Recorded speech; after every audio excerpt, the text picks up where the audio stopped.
Wicked Storytime presents The Horse of the Invisible by William Hope Hodgson. Please remember to hit like and subscribe to support this channel. When I reached 427 Cheney Walk, Chelsea, I found Carnacki sitting alone. As I came into the room, he rose with a perceptibly stiff movement and extended his left hand. His face seemed to be badly scarred and bruised, and his right hand was bandaged. He shook hands and offered me his paper, which I refused. Then he passed me a handful of photographs and returned to his reading. Now, that is just Carnacki. Not a word had come from him, and not a question from me. He would tell us all about it later. I spent about half an hour looking at the photographs, which were chiefly snaps, some by flashlight, of an extraordinarily pretty girl, though in some of the photographs it was wonderful that her prettiness was so evident, for so frightened and startled was her expression, that it was difficult not to believe that she had been photographed in the presence of some imminent and overwhelming danger. The bulk of the photographs were of interiors of different rooms and passages, and in every one the girl might be seen, either full length in the distance, or closer with perhaps only a hand or arm or portion of the head or dress included in the photograph. All of these had evidently been taken with some definite aim, that did not have for its first purpose the picturing of the girl, but obviously of her surroundings, and they made me very curious, as you can imagine. Near the bottom of the pile, however, I came across something definitely extraordinary. It was a photograph of the girl, standing abrupt and clear in the great blaze of a flashlight, as was plain to be seen. Her face was turned a little upward, as if she had been frightened suddenly by some noise. Directly above her, as though half-formed and coming down out of the shadows, was the shape of a single, enormous hoof. I examined this photograph for a long time, without understanding it more than that it had probably to do with some queer case in which Carnacki was interested. When Jessup, Arkwright, and Taylor came in, Carnacki quietly held out his hand for the photographs, which I returned in the same spirit, and afterwards we all went in to dinner. When we had spent a quiet but profitable hour at the table, we pulled our chairs round and made ourselves snug, and Carnacki began. "I've been north," he said, speaking slowly and painfully between puffs at his pipe, "up to Hisgins of East Lancashire. It has been a pretty strange business all round, as I fancy you chaps will think when I have finished. I knew, before I went, something about the horse story, as I have heard it called, but I never thought of it as coming my way somehow.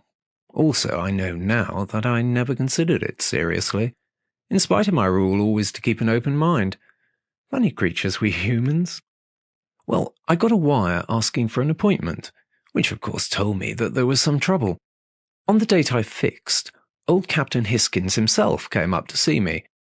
He told me a great many new details about the horse story, though naturally I'd always known the main points and understood that if the first child were a girl, that girl would be haunted by the horse during her courtship. It is, as you can see, an extraordinary story, and though I have always known about it, I have never thought it to be anything more than an old-time legend, as I have already hinted. You see, for 7 generations, the Hisgins family have had men children for their firstborn, and even the Hisgins themselves have long considered the tale to be little more than a myth. To come to the present, the eldest child of the reigning family is a girl, and she has been often teased and warned in jest by her friends and relations that she is the first girl to be the eldest for 7 generations, and that she would have to keep her men friends at arm's length or go into a nunnery if she hoped to escape the haunting. And this, I think, shows us how thoroughly the tale has grown to be considered as nothing worthy of the least serious thought, don't you think so? 2 months ago, Miss Hisgins became engaged to Beaumont, a young naval officer, and on the evening of the very day of the engagement, before it was even formally announced, a most extraordinary thing happened, which resulted in Captain Hisgins making the appointment and my ultimately going down to their place to look into the thing. From the old family records and papers that were trusted to me, I found that there could be no possible doubt that prior to something like 150 years ago, there were some very extraordinary and disagreeable coincidences, to put the thing in the least emotional way. In the whole of the 2 centuries prior to that date, there were 5 firstborn girls out of a total of 7 generations of the family. Each of these girls grew up to maidenhood, and each became engaged. And each one died during the period of engagement. 2 by suicide, 1 by falling from a window, 1 from a broken heart, presumably heart failure owing to sudden shock through fright. The 5th girl was killed one evening in the park round the house. But just how, there seemed to be no exact knowledge, only that there was an impression that she had been kicked by a horse. She was dead when found. Now, you see, all of these deaths might be attributed in a way, even the suicides, to natural causes. I mean, as distinct from supernatural, you see? Yet, in every case, the maidens had undoubtedly suffered some extraordinary and terrifying experiences during their various courtships. For in all of the records there was mention either of the neighing of an unseen horse or of the sounds of an invisible horse galloping, as well as many other peculiar and quite inexplicable manifestations. You begin to understand now, I think, just how extraordinary a business it was that I was asked to look into. I gathered from the records that the haunting of the girls was so constant and horrible that 2 of the girls' lovers fairly ran away from their lady loves. And I think it was this, more than anything else, that made me feel that there had been something more in it than a mere succession of uncomfortable coincidences. I got a hold of these facts before I'd been many hours in the house, and after this I went pretty carefully into the details of the things that had happened on the night of Miss Hisgins' engagement to Beaumont. It seems that as the 2 of them were going through the big lower corridor, just after dusk and before the lamps had been lighted, there had been a sudden horrible neighing in the corridor close to them. Immediately afterwards, Beaumont received a tremendous blow or kick which broke his right forearm. Then the rest of the family came running to know what was wrong, and the servants. Lights were brought in the corridor, and afterwards the whole house searched. But nothing unusual was found. You can imagine the excitement in the house and the half-incredulous, half-believing talk about the old legend. Later on, in the middle of the night, the old captain was awakened by the sound of a great horse galloping round and round the house. Several times after this, both Beaumont and the girl said that they had heard the sounds of hooves near to them after dusk in several of the rooms and corridors. 3 nights later, Beaumont was awakened by a strange neighing in the night-time, seeming to come from the direction of his sweetheart's bedroom. He ran hurriedly for her father, and the 2 of them raced to her room. They found her awake, and ill with sheer terror, having been awakened by the neighing, seemingly close to her bed. The night before I arrived, there had been a fresh happening, and they were all in a frightfully nervy state, as you can imagine. I spent most of the first day, as I have hinted, in getting hold of details, but after dinner I slacked off and played billiards all the evening with Beaumont and Miss Hisgins. We stopped about 10 o'clock and had coffee, and I got Beaumont to give me full particulars about the thing that had happened the night before. He and Miss Hisgins had been sitting quietly in her aunt's boudoir whilst the old lady chaperoned them behind a book. It was growing dusk, and the lamp was at her end of the table. The rest of the house was not yet lit, as the evening had come earlier than usual. Well, it seems that the door into the hall was open, and suddenly the girl said, "Shh!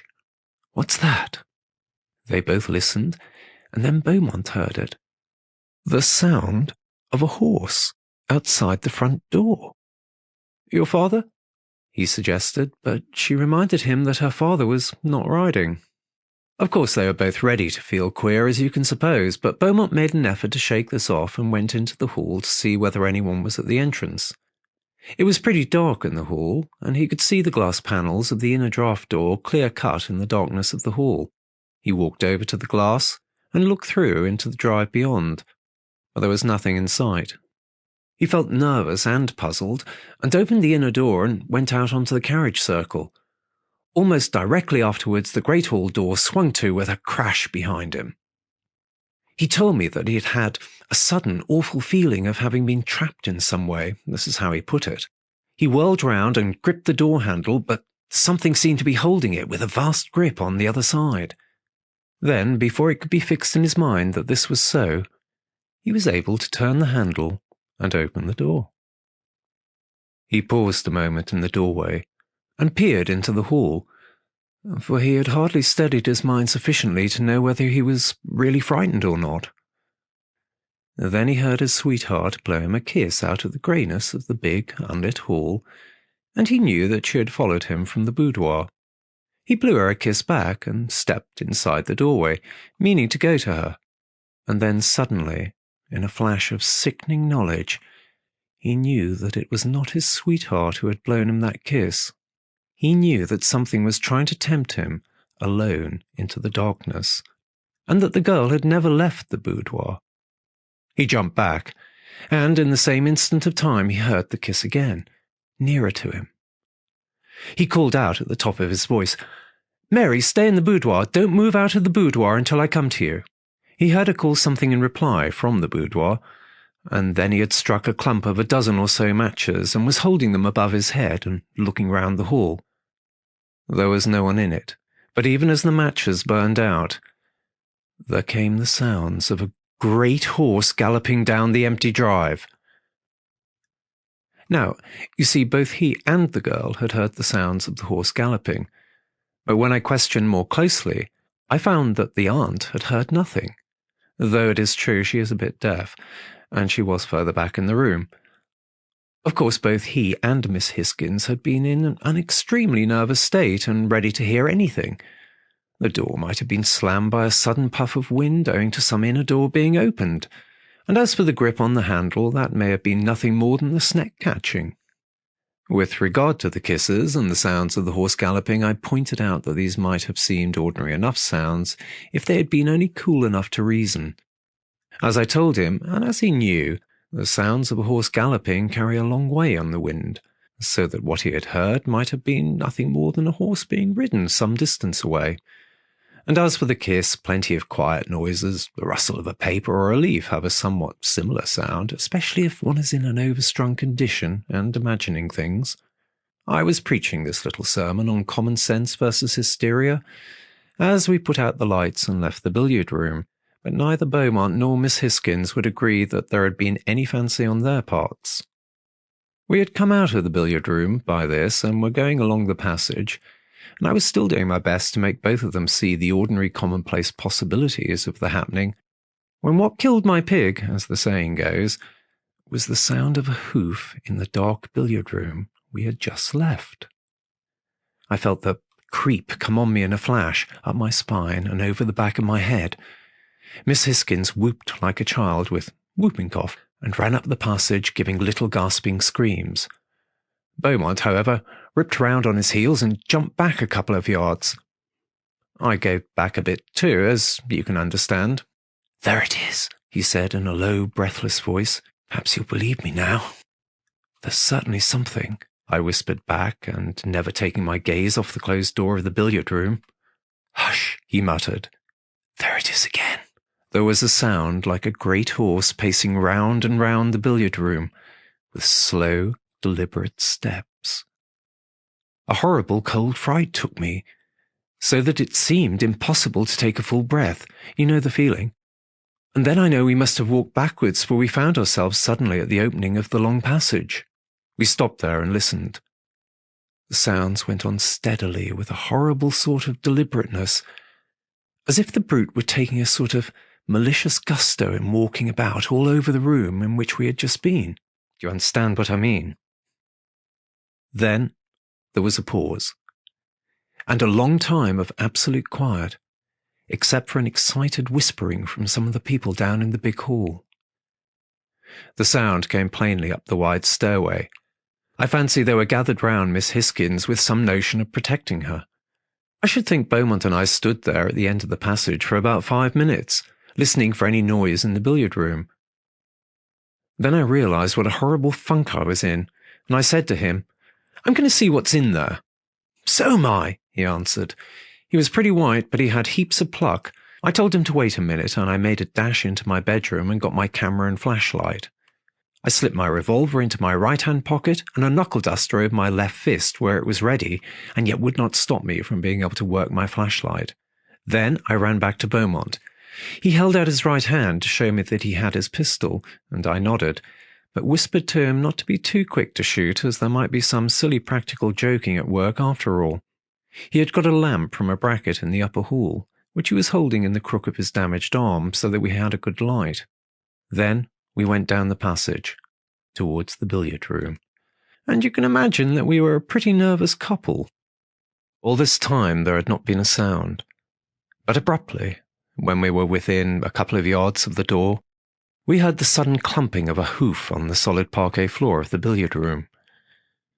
In the instant afterward, it seemed to me that the whole place shook beneath the ponderous hoof falls of some huge thing coming towards the door.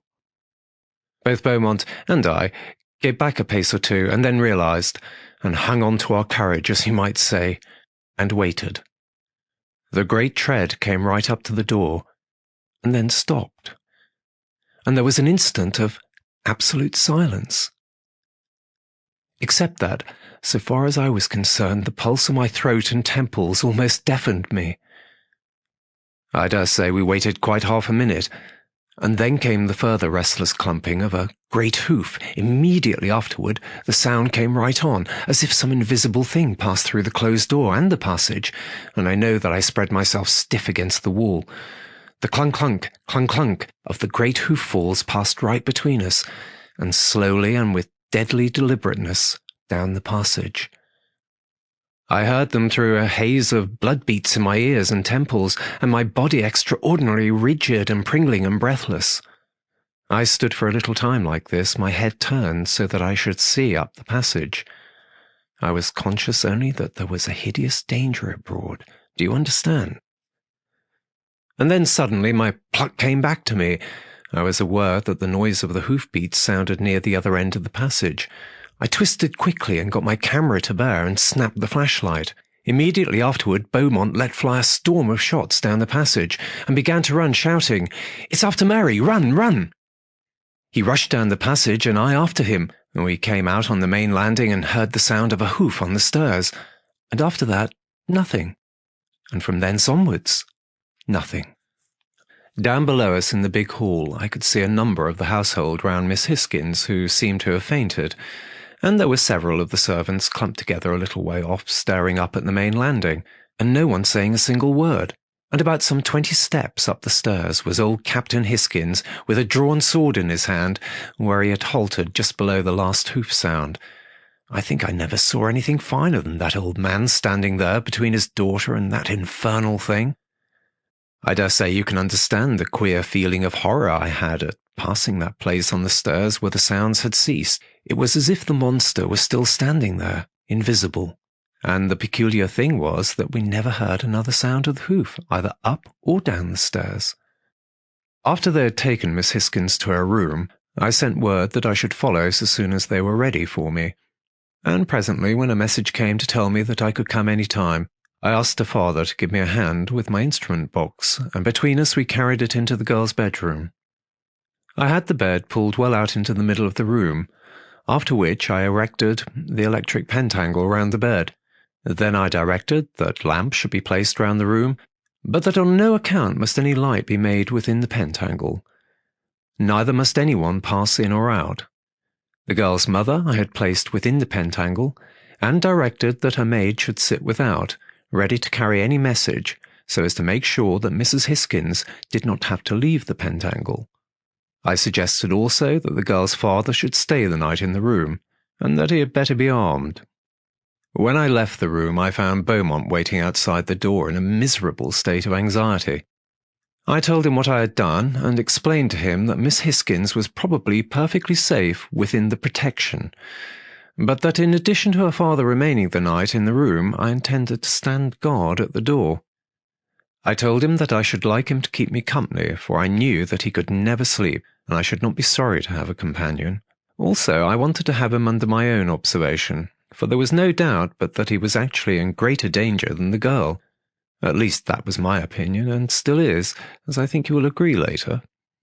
I asked him whether he would object to my drawing a pentangle round him for the night, and got him to agree, but I saw that he did not know whether to be superstitious about it, or to regard it more as a piece of foolish mumming. But he took it seriously enough when I gave him some particulars about the Black Veil case when young Alster died. You remember, he said it was a piece of silly superstition and stayed outside? Poor devil.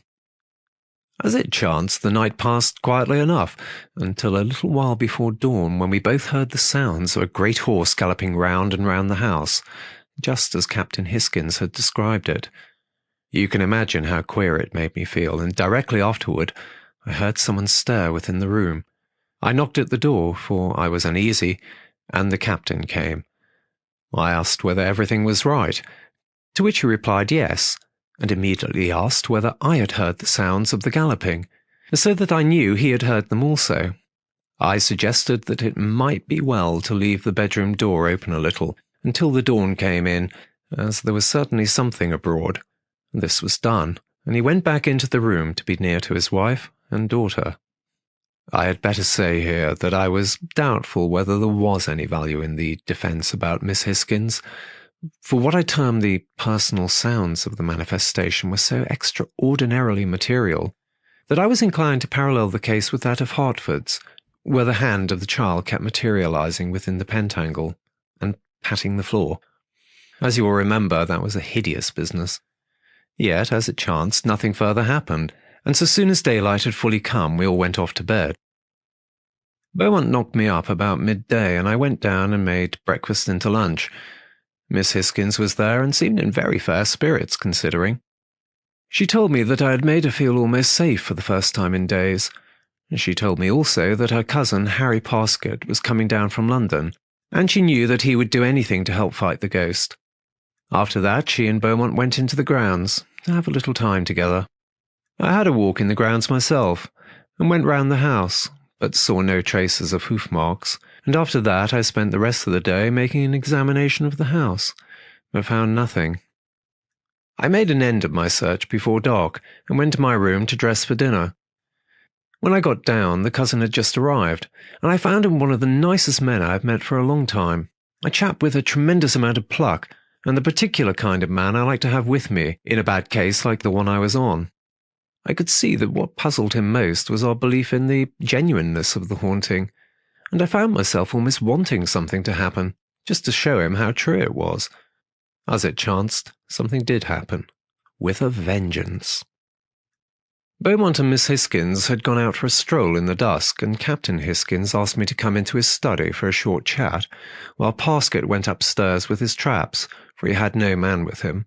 I had a long conversation with the old captain, in which I pointed out that the haunting had evidently no particular connection with the house, but only with the girl herself, and that the sooner she was married the better, as it would give Beaumont a right to be with her at all times, and, further than this, it might be that the manifestations would cease if the marriage were actually performed. The old man nodded agreement to this, especially to the first part, and reminded me that 3 of the girls who were said to have been haunted had been sent away from the home and met their deaths whilst away.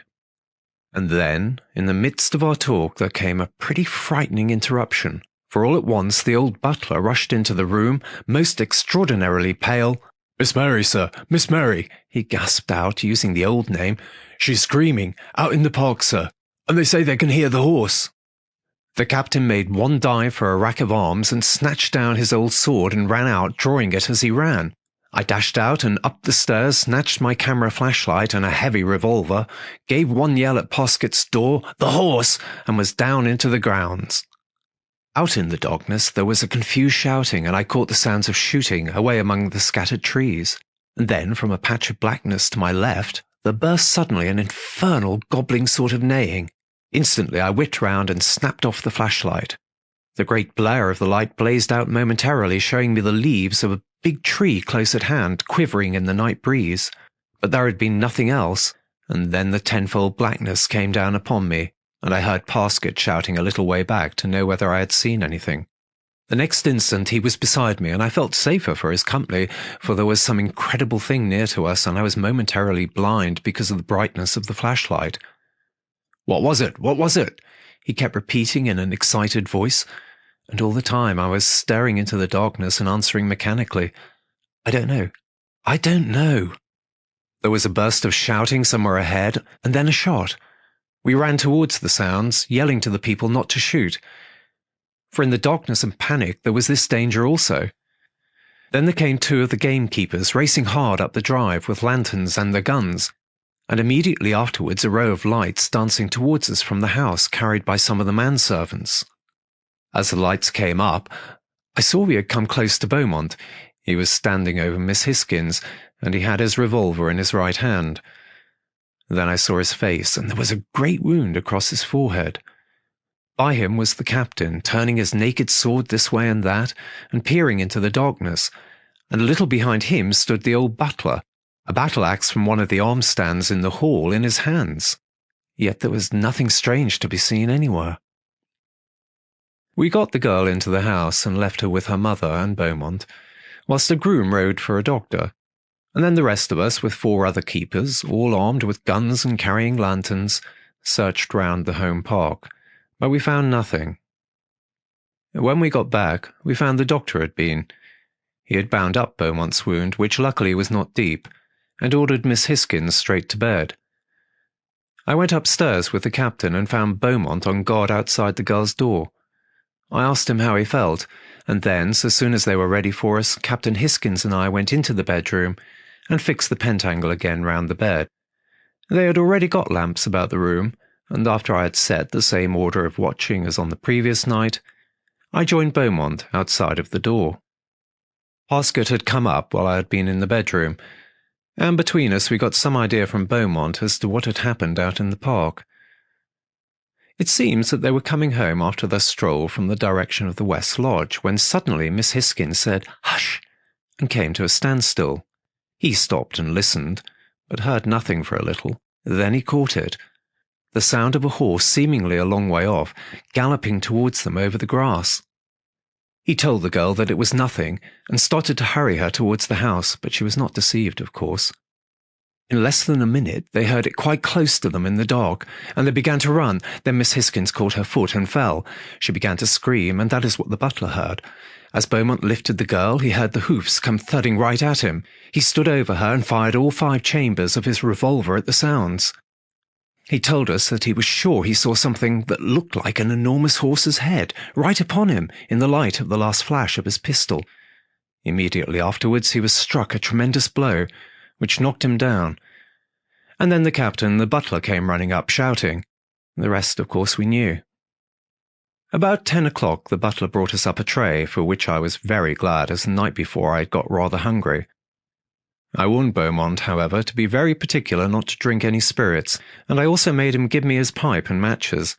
At midnight I drew a pentangle round him, and Parsket and I sat one on each side of him, but outside of the pentangle, for I had no fear that there would be any manifestation against anyone except Beaumont or Miss Hisgins. After that we kept pretty quiet. The passage was lit by a big lamp at each end, so that we had plenty of light, and we were all armed, Beaumont and I with revolvers and Parsket with a shotgun. In addition to my weapon, I had my camera and flashlight. Now and again we talked in whispers, and twice the captain came out of the bedroom to have a word with us. About 1:30 we had all grown very silent, and suddenly, about 20 minutes later, I held up my hand silently, for there seemed to me to be a sound of galloping out in the night. I knocked on the bedroom door for the captain to open it, and when he came, I whispered to him that we thought we heard the horse. For some time we stayed listening, and both Parsket and the captain thought they had heard it, but now I was not so sure, neither was Beaumont. Yet afterwards I thought I heard it again. I told Captain Hisgins I thought he had better go back into the bedroom and leave the door a little open, and this he did. But from that time onward we heard nothing, and presently the dawn came in, and we all went very thankfully to bed. When I was called at lunchtime, I had a little surprise, for Captain Hisgins told me that they had held a family council, and had decided to take my advice and have the marriage without a day's more delay than possible. Beaumont was already on his way to London to get a special licence, and they hoped to have the wedding the next day. This pleased me, for it seemed the sanest thing to be done in the extraordinary circumstances. And meanwhile I should continue my investigations. But until the marriage was accomplished, my chief thought was to keep Miss Hisgins near to me. After lunch, I thought I would take a few experimental photographs of Miss Hisgins and her surroundings. Sometimes the camera sees things that would seem very strange to the normal human eyesight. You see what I mean? With this intention, and partly to make an excuse to keep her in my company as much as possible, I asked Miss Hisgins to join me in my experiments. She seemed glad to do this, and I spent several hours with her, wandering all over the house from room to room, and whenever the impulse came, I took a flashlight of her and the room or corridor in which we chanced to be at the moment. After we had gone right through the house in this fashion, I asked her whether she felt sufficiently brave to repeat the experiments in the cellars. She said yes, and so I rooted out Captain Hisgins and Parsket, for I was not going to take her down even into what you might call artificial darkness, without help and companionship at hand. When we were ready, we went down into the wine cellar, Captain Hisgins carrying a shotgun, and Parsket a specially prepared background and a lantern. I got the girl to stand in the middle of the cellar while Parsket and the captain held out the background behind her. Then I fired off the flashlight, and we went into the next cellar, where we repeated the experiment. Then, in the third cellar, a tremendous pitch-dark place, something extraordinary and horrible manifested itself. I had stationed Miss Hisgins in the centre of the place with her father and Parsket holding the background as before. When all was ready, and just as I pressed the trigger of the flash, there came in the cellar that dreadful gobbling neighing that I had heard out in the park. It seemed to come from somewhere above the girl, and in the glare of the sudden light I saw that she was staring tensely upward at no visible thing. And then, in the succeeding comparative darkness, I was shouting to the captain and Parsket to run Miss Hisgins out into the daylight. This was done instantly, and I shut and locked the door, afterwards making the first and the 8th signs of the Saama ritual opposite to each post and connecting them across the threshold with a triple line. In the meanwhile, Parsket and Captain Hisgins carried the girl to her mother and left her there in a half-fainting condition, whilst I stayed on guard outside of the cellar door, feeling pretty horrible, for I knew that there was some disgusting thing inside. And along with this feeling there was a sense of half-ashamedness, rather miserable, you know, because I had exposed Miss Hisgins to this danger. I had got the captain's shotgun, and when he and Parsket came down again, they were each carrying guns and lanterns. I could not possibly tell you the utter relief of spirit and body that came to me when I heard them coming. But just try to imagine what it was like standing outside of that cellar, can you? I remember noticing just before I went to unlock the door how white and ghastly Parsket looked, and the old captain was grey-looking, and I wondered whether my face was like theirs. And this, you know, had its own distinct effect on my nerves, for it seemed to bring the beastliness of the thing bashed down on me in a fresh way. I know it was only sheer willpower that carried me up to the door and made me turn the key. I paused one little moment, and then, with a nervy jerk, sent the door wide open and held my lantern over my head.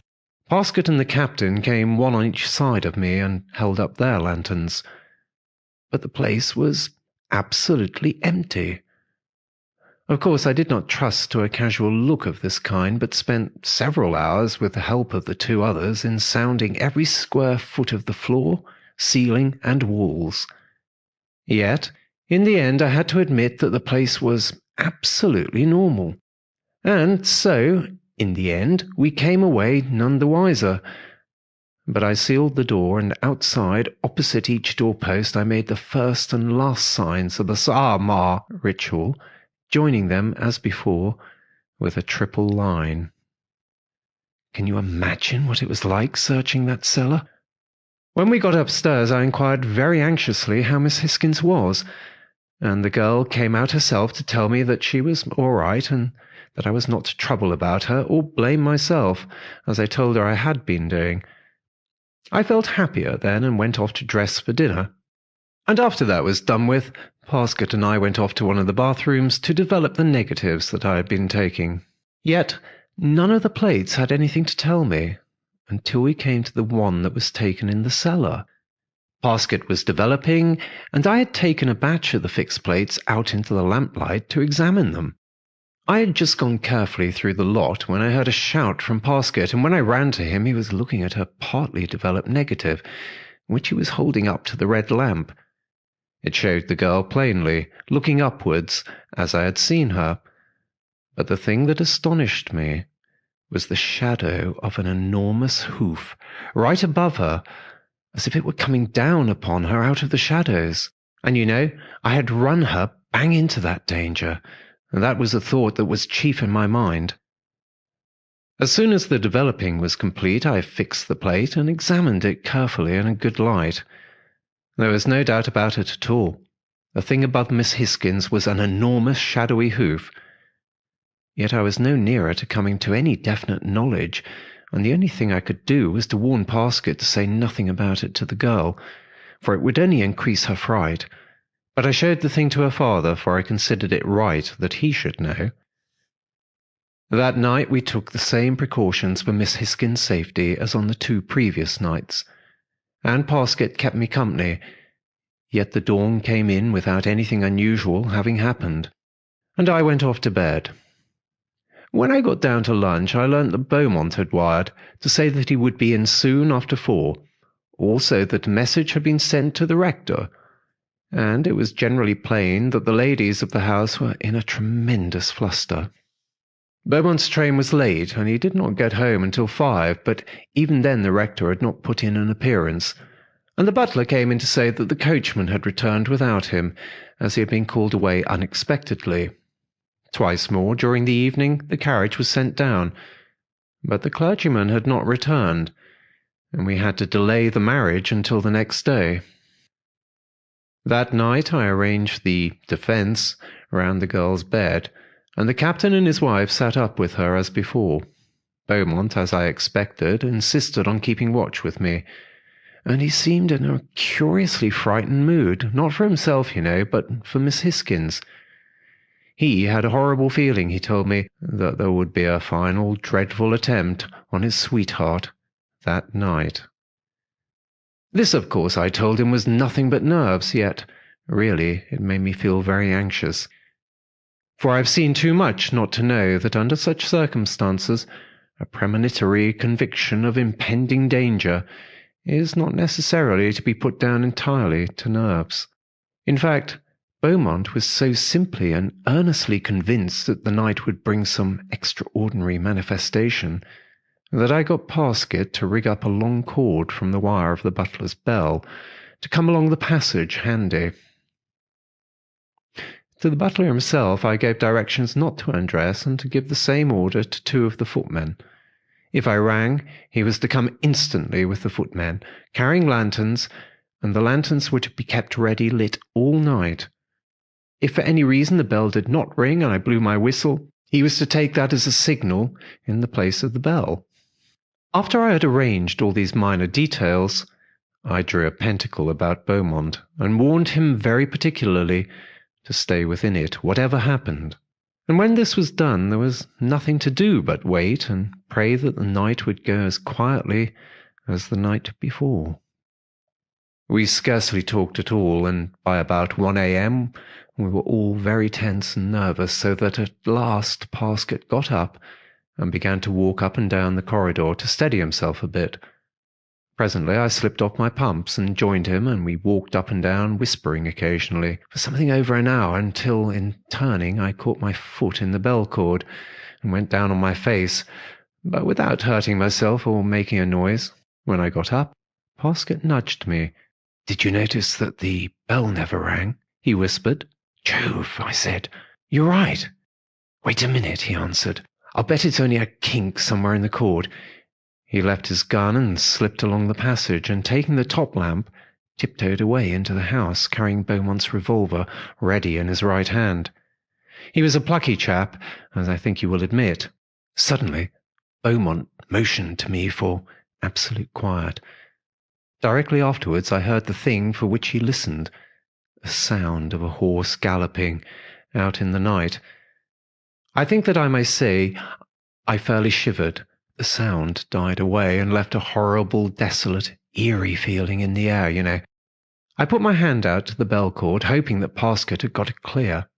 Then I waited, glancing before and behind. Perhaps 2 minutes passed, full of what seemed like an almost unearthly quiet. And then, suddenly down the corridor at the lighted end, there sounded the clumping of a great hoof, and instantly the lamp was thrown down with a tremendous crash, and we were in the dark. I tugged hard on the cord and blew the whistle. Then I raised my snapshot and fired the flashlight. The corridor blazed into brilliant light, but there was nothing, and then the darkness fell like thunder.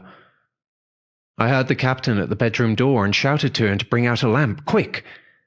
But instead, something started to kick the door, and I heard the captain shouting within the bedroom, and then the screaming of a woman. I had a sudden horrible fear that the monster had got into the bedroom. But in the same instant, from up the corridor, there came abruptly the vile, gobbling neighing that we had heard in the park in the cellar. I blew the whistle again, and groped blindly for the bell cord, shouting to Beaumont to stay in the pentacle, whatever happened. I yelled again to the captain to bring out the lamp, and there came a smashing sound against the bedroom door. Then I had my matches in my hand to get some light before that incredible unseen monster was upon us. The match scraped on the box and flared up, dully, and in the same instant I heard a faint sound behind me. I whipped round in a kind of mad terror and saw something, in the light of the match, a monstrous horse head close to Beaumont. "Look out, Beaumont!" I shouted in a sort of scream. "It's behind you!" The match went out abruptly, and instantly there came the huge bang of Parsket's double barrel, both barrels at once fired, evidently single-handed by Beaumont, close to my ear as it seemed. I caught a momentary glimpse of the great head in the flash, and of an enormous hoof amid the belch of fire and smoke, seeming to be descending upon Beaumont. In the same instant, I fired 3 chambers of my revolver. There was the sound of a dull blow, and then that horrible gobbling neigh broke out close to me. I fired twice at the sound. Immediately afterwards, something struck me, and I was knocked backwards. I got to my knees and shouted for help at the top of my voice. I heard the woman screaming behind the closed door of the bedroom, and was dully aware that the door was being smashed from the inside, and directly afterwards I knew that Beaumont was struggling with some hideous thing near to me. For an instant I held back, stupidly, paralyzed with funk, and then, blindly and in a sort of rigid chill of gooseflesh, I went to help him, shouting his name. I can tell you I did not feel much of a hero. There came a little choking scream out of the darkness, and at that I jumped forward into the dark. I gripped a vast furry ear, then something stuck me, another great blow, knocking me sick. I hit back, weak and blind, and gripped with the other hand at the incredible thing. Abruptly, I was dimly aware of a tremendous crash behind me and a great burst of light. There were other lights in the passage, and a noise of feet and shouting. My hand grips were torn from the thing they held. I shut my eyes stupidly and heard a loud yell above me, and then a heavy blow like a butcher chopping meat, and something fell upon me. I was helped to my knees by the captain and the butler. On the floor lay an enormous horse head, out of which protruded a man's trunk and legs. On the wrists were fixed great hoofs. It was the monster. The captain cut something with the sword that he held in his hand, and stooped and lifted off the mask, for that is what it was. I saw the face then of the man who had worn it. It was Parsket. He had a bad wound across the forehead where the captain's sword had hit through the mask. I looked bewilderedly from him to Beaumont, who was sitting up, leaning against the wall of the corridor. Then I stared at Parsket again. "By Jove," I said at last, and then I was quiet, for I was so ashamed for the man. You can understand, can't you? And he was opening his eyes, and I had grown so to like the man. And then, just as Parsket was getting back his wits and looking from one to the other of us and beginning to remember, there happened a strange and incredible thing, for from the end of the corridor there sounded suddenly the clamping of a great hoof. I looked that way, and then instantly at Parsket, and saw a horrible fear in his face and eyes. He wrenched himself round weakly, and stared in mad terror up the corridor to where the sound had been. and the rest of us stared, all in a frozen group. I remember hearing vaguely half sobs and whispers from Miss Hisgins' bedroom, all the while that I stared frightenedly up the corridor. The silence lasted several seconds, and then, abruptly, there came again the clumping of the great hoof, away up at the end of the corridor, and immediately afterward the clunk, clunk, clunk, clunk of mighty hooves coming down the passage towards us. Even then, most of us thought it was some mechanism of Parsket still at work, and we were in the queerest mixture of fright and doubt. I think everyone looked at Parsket, and suddenly the captain shouted out, "Stop this damn fooling at once! Haven't you done enough?" For my part, I was frightened, for I had a sense that there was something horrible and wrong. And then Parsket managed to gasp out, "It's not me! My God, it's not me! My God, it's not me!" And then, it seemed to come home to everyone in an instant that there was really some dreadful thing coming down the passage. There was a mad rush up the passage, and even old Captain Hisgins gave back with the butler and the footman. Beaumont fainted outright, as I found afterwards, for he had been badly mauled. I just flattened back against the wall, kneeling, as I was, too stupid and dazed even to run. And almost in the same instant the pondering hoof-falls sounded close to me, and seeming to shake the solid floor as they passed. Abruptly the great sound ceased, and I knew in a sort of sick fashion that the thing had halted opposite to the open door of the girl's bedroom. And then, I was aware that Parsket was standing, rocking in the doorway with his arms spread across so as to fill the doorway with his body. Parsket showed extraordinarily pale, and the blood was running down his face from the wound in his forehead. And then I noticed that he seemed to be looking at something in the passage with a peculiar, desperate, fixed gaze. But there was really nothing to be seen, and suddenly the clunk-clunk, clunk-clunk recommenced, and passed onward down the passage, and in the same moment Parsket pitched forward out of the doorway onto his face. There were shouts from the huddle of men down the passage, and the 2 footmen and the butler simply ran, carrying the lanterns. But the captain went against the side wall with his back and put the lamp he was carrying over his head. The dull tread of the horse went past him, and left him unharmed, and I heard the monstrous hoof-falls going away and away through the quiet house. And after that, a dead silence. Then the captain moved and came towards us, very slowly and shaky, with an extraordinarily grey face.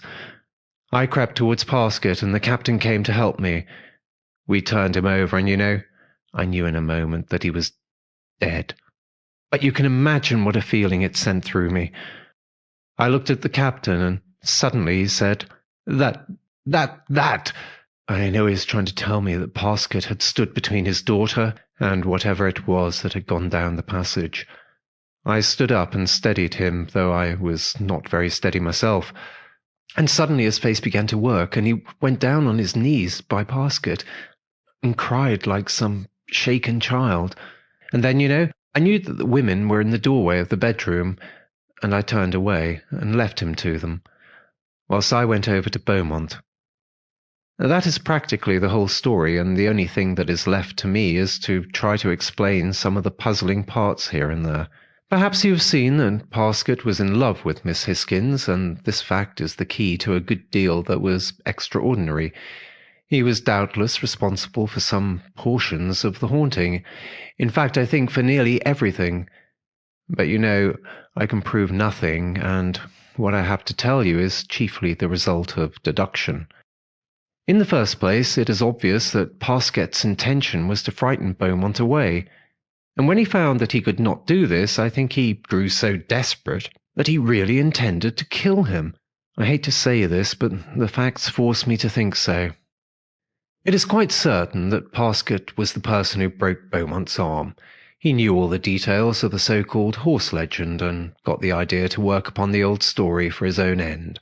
He evidently had some method of slipping in and out of the house, probably through one of the many French windows. Or possibly he had a key to 1 or 2 of the garden doors, and when he was supposed to be away he was really coming down on the quiet and hiding somewhere in the neighbourhood. The incident of the kiss in the dark hall I put down to sheer nervous imaginings on the part of Beaumont and Miss Hisgins. Yet, I must say that the sound of the horse outside of the front door is a little difficult to explain away. But I am still inclined to keep to my first idea on this point, that there was nothing really unnatural about it. The hoof sounds in the billiard room and down the passage were done by Parsket, from the floor below, by pumping against the panelled ceiling with a block of wood tied to one of the window hooks. I proved this by an examination which showed the dints in the woodwork. The sounds of the horse galloping round the house was also done by Parsket, who must have had a horse tied up in the plantation nearby, unless, indeed, he made the sounds himself. But I do not see how he could have gone fast enough to produce the illusion, you see. The gobbling neighing in the park was a ventriloquial achievement on the part of Parsket, and the attack out there on Beaumont was also by him, so that when I thought he was in the bedroom, he must have been outside all the time, and joined me after I ran out of the front door. This is probable.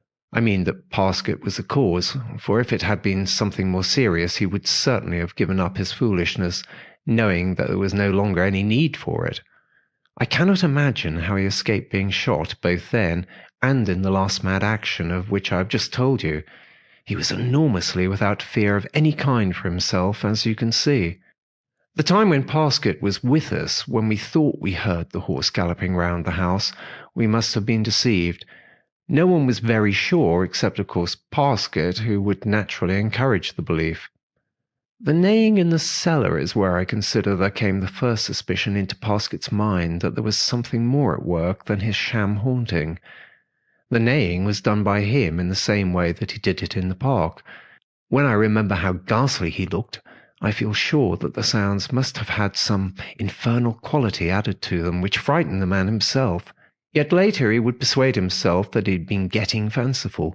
Of course, I must not forget that the effect upon Miss Hisgins must have made him feel pretty miserable. Then, about the clergyman being called away, we found afterwards that it was a bogus errand, or rather call, and it is obvious that Parsket was at the bottom of this, so as to get a few more hours in which to achieve his end. And what that was, a very little imagination will show you. For he had found that Beaumont would not be frightened away. See what I mean? Then there is no doubt at all that Parsket left the cord to the butler's bell in a tangle, or hitched somewhere, so as to give him an excuse to slip away naturally to clear it. This also gave him the opportunity to remove one of the passage lamps. Then he had only to smash the other, and the passage was in utter darkness for him to make the attempt on Beaumont. In the same way it was he who locked the door of the bedroom and took the key. It was in his pocket. This prevented the captain from bringing a light and coming to the rescue. But Captain Hisgins broke down the door with the heavy fender curb, and it was his smashing the door that it sounded so confusing and frightening in the darkness of the passage. The photograph of the monstrous hoof above Miss Hisgins in the cellar is one of the things that I am less sure about. It might have been faked by Parsket whilst I was out of the room, and this would have been easy enough to anyone who knew how. But it does not look like a fake. Yet there is as much evidence of probability that it was faked as against, and the thing is too vague for an examination to help to a definite decision, so that I will express no opinion one way or the other. It is certainly a horrible photograph. And now I come to that last dreadful thing. There has been no further manifestation of anything abnormal, so that there is an extraordinary uncertainty in my conclusions. If we had not heard those last sounds, and if Parsket had not shown that enormous sense of fear, the whole of this case could be explained away in the way in which I have shown. And in fact, as you have seen, I am of the opinion that almost all of it can be cleared up. But I see no way of going past the thing we heard at the last, and the fear that Parsket showed. His death? No, that proves nothing. At the inquest it was described somewhat untechnically as due to heart spasm. This is normal enough and leaves us quite in the dark as to whether he died because he stood between the girl and some incredible monster. The look on Parsket's face and the thing he called out when he heard the great hoof sounds coming down the passage seemed to show that he had the sudden realization of what before then may have been nothing more than a horrible suspicion, and his fear and appreciation of some tremendous danger approaching was probably more keenly real even than mine. And then he did the one fine great thing. "And the cause," I said. "What caused it?" Carnacki shook his head. "God knows," he answered with a peculiar, sincere reverence. "If that thing was what it seemed to be, one might suggest an explanation which would not offend one's reasons, but which may be utterly wrong. Yet I have thought, though it would take a long lecture on thought induction to get you to appreciate my reasons, that Parsket had produced what I might term a kind of induced haunting, a kind of induced simulation of his mental conceptions due to his desperate thoughts and broodings. It is impossible to make it clearer in a few words." "But the old story," I said. "Why may not there have been something in that?" "There may have been something in it," said Carnacki quietly. "But I do not think it had anything to do with this. I have not clearly thought out my reasons yet, but later I may be able to tell you why I think so." "And the marriage in the cellar, was there anything found there?" asked Taylor. "Yes, the marriage was performed that day in spite of the tragedy," Carnacki told us. "It was the wisest thing to do, considering the things that I cannot explain. Yes, I had the floor of that big cellar up, for I had a feeling I might find something there to give me some light, but there was nothing. You know, the whole thing is tremendous and extraordinary. I shall never forget the look on Parsket's face. And afterwards, the disgusting sounds of those great hoofs going away through the quiet house." Carnacki stood up. "Out you go," he said in a friendly fashion, using the recognized formula. And we went presently out into the quiet of the embankment, and so to our homes.